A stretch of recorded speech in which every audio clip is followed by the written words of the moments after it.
Why, hello everyone. Welcome to Weird and Beyond. How's everybody doing out there in YouTube land?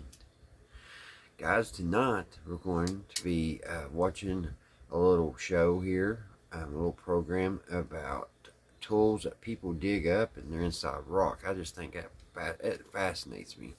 How in the world you could be, digging and find a rock and break it open, or sometimes you don't gotta break it open. You can see it inside, and it'll have like a hatchet or something like that inside of it. It's crazy. So I thought we'd do a little thing on that. And also before that, I'd like to tell you guys a little story, a true story. And the reason why I know it's true is because this happened to my mother. Well, back about 15 years ago, there was this little lady, and she was in her 80s at this time. And I'll show you a picture of her here.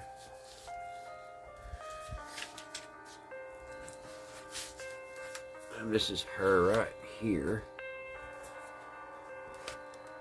I don't know if it's going to pick up or not. This was taken back in the 50s. But anyway, my mom, she got really attached to her when she was in her 80s. She just lived right down the road from here. And this lady, she would make quilts, and my mom was real interested in learning how to make quilts. So she went down there all the time, learning how to do it. Well, she eventually, my mom did learn how to do it. She was doing a lot on her own. Well, one day she went down to check on her, make sure she had something to eat and everything, because her and my dad took good care of her. Just checked on her all the time, make sure she's all right. Well, she went down there, and the little lady, she said, she told my mom, she said, I've got this quilt for you. She just got finished with it, and it was a beautiful quilt. And Mom said, well, I really don't have the extra cash right now to, buy the quilt, And she said, oh, no, you go ahead and take it. And Mom said, no, I don't feel right, because Mom knew how much work goes into them quilts. She said, when I get the extra money, I'll give it, I'll get it. And, well, the lady, she said, well, okay, I'll put it up for you. Well, I think things just got forgotten, and the quilt got forgotten at that time. And then the little lady, she ended up going to a nursing home. And, she lived like 8 years in a nursing home. She lived to a ripe old age of like 98. She lived a really long life. Really nice Christian lady. But anyway, she went to the nursing home. Mom and my dad, they always went over to the nursing home and checked on her, make sure everything was going good and stuff. And all that, and all this time, this quilt was never mentioned. So my mom, she just pretty much chalked it up for gone. And then she passed away, but in between the time she passed away, the house that she owned and lived in all her life, it had got broken into by the homeless. Well, Mom and Dad, they would randomly go down and check on it and stuff. And one day they went in, they noticed it was all ransacked, and all that little lady's quilts were gone. Well, that was really upsetting to my mom, because she knew how much the little lady loved her quilts, and she thought maybe her family may have wanted them or whatever, and now they was gone, and somebody took them and probably sold them. Well, we end up going down, and because the house was getting sold, and the family said, just go down and get what you need, and whatever y'all want, just take it home, and that way we don't have to throw it away. Well, you can't hardly see it. I don't know if you can see it or not. But back in this mess, there's a big trunk. It was kind of like one of them trunks that you set at the foot of your bed, and you put stuff in, clothes and stuff. Well, my mom, we wasn't even going to get it because it's heavy, and we don't have room for it. And I didn't have room for it. Mom and Dad didn't have room for it. Well, Mom looked through it all, took everything out, cleaned it, because what had happened was her sister had called over and asked to go down and get that because one of the kids in the family said they wanted it. So Mom went, got it, brought it home, cleaned it all up, inside and out, and all that. Well, the trunk got put in here, same place, back behind me, and this it sat there for about 6 years. The girl never did come and get it, so I've moved back home last year, or yeah, it's almost been 2 years, and I've been using this little shop here. And Mom and Dad, they came in, they was just kind of cleaning, getting some of their stuff and putting in the other garage. And Mom, she opens this trunk to clean it, and guess what was sitting right on top, guys? That quilt. And that quilt was like folded all nice and neat, and it was just placed in there just perfect. I'm getting cold chills. Now, my mom has never lied. I don't think she's ever told a fib in her life. And I remember seeing her empty that thing. So somehow that quilt appeared. I've been seeing all these glitch shows, like seeing a little on one of the glitches on those podcasts. A lady left, got her groceries, and she comes back, opens the door, and there's a bag of groceries sitting inside her door, and they look back on the camera, and that bag of groceries just all of a sudden appears in thin air. Yeah, that's what got me thinking of this story, guys. But I know this is true. It's crazy. And that was that was the quilt that the lady had wanted my mom to have. And my mom just didn't want to, she wanted to give her something for it. And like I said, it kind of just got lost, time, forgotten about a little bit. But somewhere, somehow, somebody end up not forgetting about it forever. So, alright guys, let's get into our video. We're going to be watching, like I said, a little video on how they find stuff, and it's got hammers and all kinds of cool stuff. So let's watch the video. Let me get y'all set up. Discovering ancient artifacts that are turning what we think we know about human history upside down. Though they're often labelled out-of-place artifacts by the general public, Out-of-place artifacts. It's a term not often used by those with credentials in their respective. Sorry about my internet, guys. It does this. Fields.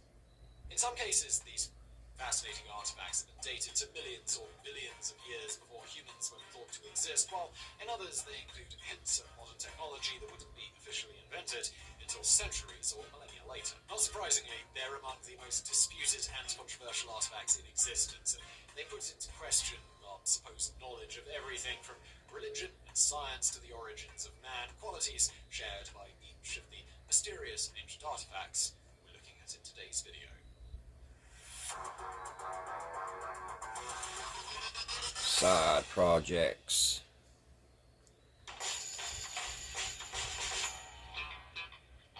Yeah, this fascinates me, guys. Vacuum tubes spread across almost 2,000 square feet and weighing an astonishing 50 tons. The ENIAC made its debut at the University of Pennsylvania in 1946. In other words, according to most sources, it was the world's first computer. Though it may have been, when an intriguing device was discovered 150 feet below the surface of the Aegean Sea off the Greek island of Antikythera, nearly 100 I've always been trying to figure what that thing was. Took a bit of a hint. Comprised of a badly corroded box with a number of complex gears and dials, it's been suggested that the Antikythera mechanism... I think they tried to rebuild that one time. But the singular object of bronze and wood was just one of many artifacts retrieved from the Roman wreck in 1900 and 1901. Historians think that the ship may have been bound for Rome, that its cargo of coins, earthenware and marble may have been booty from a recent sacking of Athens, all slated to take part in an opulent parade dedicated to Emperor Julius Caesar in the 1st century BC. But though it's now widely regarded as the shipwreck's true standout, it wouldn't be until nearly 5 decades later that the Antikythera mechanism's mechanical complexity and historical significance would really be appreciated. In an effort to crack the enigma once and for all, in the late 20th century, the remaining portions of the device were X-rayed. I think it was a computer of some sort. And rotted away scientists to piece together what it would have originally looked like. The mechanism was similar in size to a mantle clock, and bits of attached wood suggest that it was housed in a wooden case. The machine originally had a large circular face and 7 individual hands driven by a bevy of intricately cut interlocking gears that turned at various speeds, but instead of keeping track of minutes and hours like a regular clock, the device displayed celestial time. The 7 hands represented the sun and moon, and each of the 5 planets visible to the naked eye: Mercury, Venus, Mars. That's crazy. How could they do that back then? I wonder. Track celestial movements with accuracy that would have been matched more than 1,000 years. And though it was fundamentally an astronomical device, recently discovered inscriptions that had been covered with rust and corrosion for thousands of years revealed that it was used to track earthly events, as well like celebrations of the Olympics. In addition, its sophistication has led many scholars and scientists to conclude that the Greeks may have been even more advanced than previously thought. But ironically, for such an intricate and impressive device, there's no mention of the Antikythera mechanism in any known texts from the era. Yeah, that's strange no too. other device even remotely like it has ever been found, though it's likely that there were many predecessors. Probably fell off a UFO. Shroud of Turin. Since it first appeared in the historical record more than 5 centuries ago, the Shroud of Turin, or the Holy Shroud, has baffled and divided scientists, historians, believers, and non-believers alike. And though controversial and enigmatic artifacts abound, the Shroud may take the cake when it comes to mystery, misinformation, and downright contention, because while many believe it's Christ's burial garment, others consider it to be an outright fraud. The linen shroud measures 14.25 feet long and 3.5 feet wide, but its faint orbit image shows a man It's odd. I'm like 80% think it might have been, and 20% I don't know. The images may have been formed when a body was laid on one half of the shroud, after which the other portion was draped over it. I know the Germans wanted it when they went on that search for all them odd artifacts. So they must have believed it was. Back lacerations from floggings and nail holes through the wrists. Written records of the shroud's existence date all the way back to the 14th century, when it was Hitler's in possession days. of Knight Geoffrey de Charnay, who apparently presented it to a high church official in rural France with nary a word on how it came into his possession or any proof of its authenticity. But despite these interesting circumstances, the lore of the shroud stretches back another 1,400 years, when it was purportedly taken from Judea, now southern Palestine, to Greece, Turkey, and eventually the chapel of the Cathedral of San Giovanni Battista in Turin, Italy, where it has resided since 1578. Since the late 1800s, a number of scientific processes have been applied to the shroud. It looks like the pictures that they painted of him, don't it? Some evidence suggests that the Christ-like pictures were painted on, while others point to an early form of photography, as evidenced by the sepia-toned reversed images that are hallmarks of photographic. That's what got me kind of wondering, kind of iffy about it. 3 laboratories in different countries with small portions of the shroud's linen. In an especially big shock to proponents of its authenticity, each lab determined that the linen was made between 1260 and about 1400 AD, or more than 1,000 years after the crucifixion. However, some scientists raised doubts about the researcher's methodology, pointing to the 1532 fire in a chapel in Chambéry in France, to which it was subjected, that could have altered its organic material, thereby tainting the test results. The Vatican did encourage further scientific investigations. I think the Vatican's hiding a lot of secrets Christians were encouraged myself. to venerate the shroud as an image of Christ, legit or not. Now the shroud is rarely displayed to the public, but Pope Francis made a pilgrimage to see it in 2015, despite the fact that a succession of previous popes considered it a hoax. Excuse me. The London Hammer. This fascinates me right here, guys. One might assume that this interesting archaeological anomaly was discovered in England's capital, but it was actually found in London, Texas, in either 1934 or 1936, depending on which account you believe. As the story goes, local couple Max and Emma Hahn were taking a leisurely stroll by scenic Red Creek just outside town when they noticed a strange orb-like rock with a wooden shaft protruding from its center. The item wasn't partially buried in soil or stone, but resting on a ledge by a small waterfall. They took it home and apparently forgot about it for more than a decade, but in 1947 their inquisitive son split it open with a hammer and chisel. Inside was an obviously man-made implement, a hammer or narrow ball. How in the world could that be? Wide, connected to a human wooden shaft. Not a big deal really, since the farmland of Austin had been worked by tool-wielding farmers for more than a century and a half. But something seemed out of place. After all, it was a contemporary tool, so how did it become embedded in rock? Some accounts claim that the family turns the hammer over to to archaeologists for carbon dating, while others state that they had done it privately and the results were never released. What is generally accepted is that the hammer is man-made, about 97% pure iron, but that it's oddly never rusted in the century since it was discovered. Adding more fuel to the fire, some supposed experts suggest that the rock encased around the hammer is from the Ordovician period, more than 450 million years ago, while others claim that it's from the Cretaceous period that lasted from between 65 to 145 million years ago. Not that it makes much of a difference either way, as iron tools are generally believed to have been invented 3,200 years ago, but just because the hammer was encased in old rock doesn't necessarily mean it's the same age. The most likely explanation goes back to the hammer's original location in a waterfall. The abandoned iron tool may have ultimately been submerged in limestone-rich water over a century or more, during which time elements dissolved in the water formed a concretion that grew larger and larger. If that were the case, it would make it seem as if the hammer itself was as old as the minerals in which it's encased, turning it from epic piece of out-of-place archaeology into little more than a contemporary and easily explained novelty. In the early 1980s, the hammer was purchased by creationist Carl Bohr and is now on exhibit in the Creation Evidence Museum in Glen Rose, Texas, but curators refuse to allow it to be subjected to further tests and examination. I mean, why would you get science involved? Yeah. Why not? That's kind of iffy, ain't it, guys? People inhabited the west-central portion of Colombia from about 300 to 1500 AD. Known for their craftsmanship and metalworking skills, the Quimbaya created hundreds of intricate gold and copper alloy objects that have fascinated archaeologists and historians since they were discovered more than 100 years ago.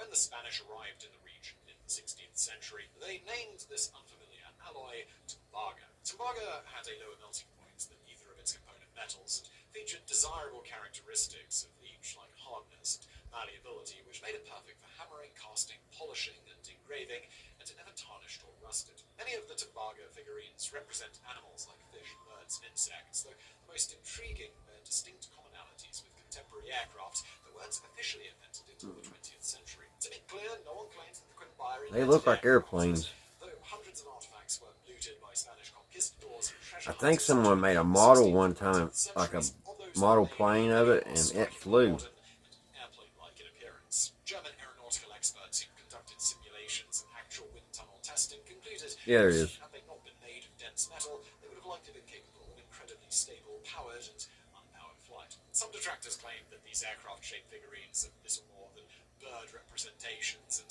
that they were most likely expensive toys made for children of wealthy families, but even to casual observers, this theory doesn't really carry much weight. Many of the figurines feature delta wings like those found on modern military aircraft like the Russian MiG-21 and the Eurofighter Typhoon. And whereas bird wings tend to protrude from the middle or upper portions of their torso, the figurines' wings jut out from the bottom of what looks more like a tapered fuselage than a bird's body. They also have both vertical and horizontal tail surfaces, like nearly all modern aircraft, characteristics that birds just don't share. Recently discovered petroglyphs and carvings found etched into local granite depicting the positions of constellations and stars have added another element of mystery to the story. Proponents of the ancient aliens theory claim that the Quimbaya figurines and carvings are yet more proof that they were visited by extraterrestrials, though the theory is rightly derided by more traditional historians. It is a bit of a mystery, but it is not aliens.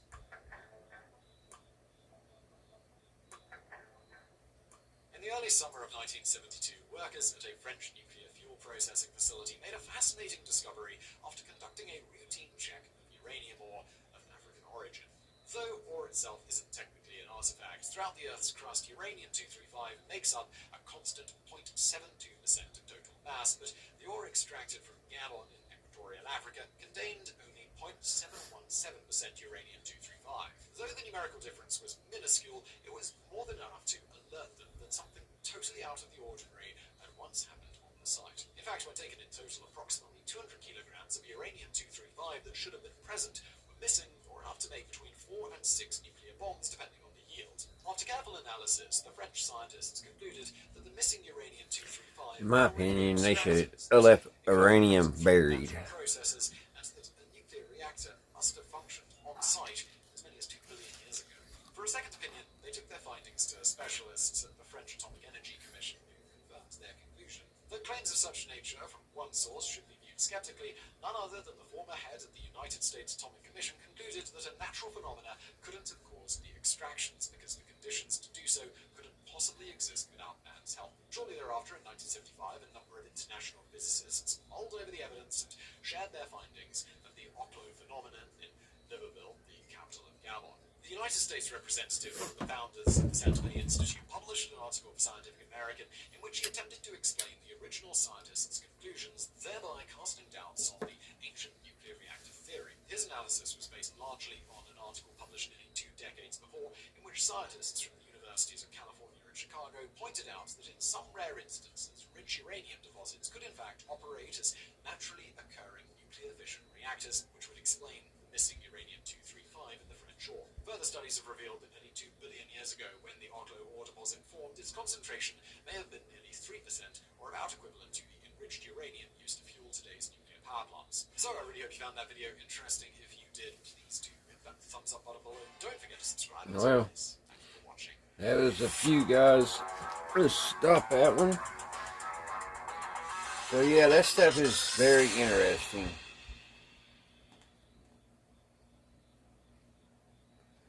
Very interesting stuff.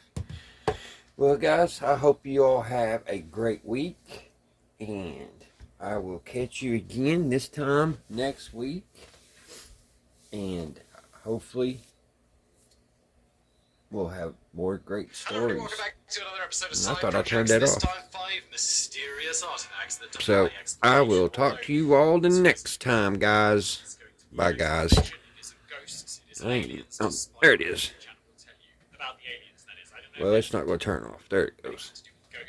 This thing won't turn off, guys.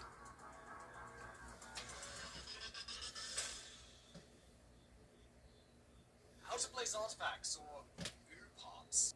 Alright, I finally got that thing shut down.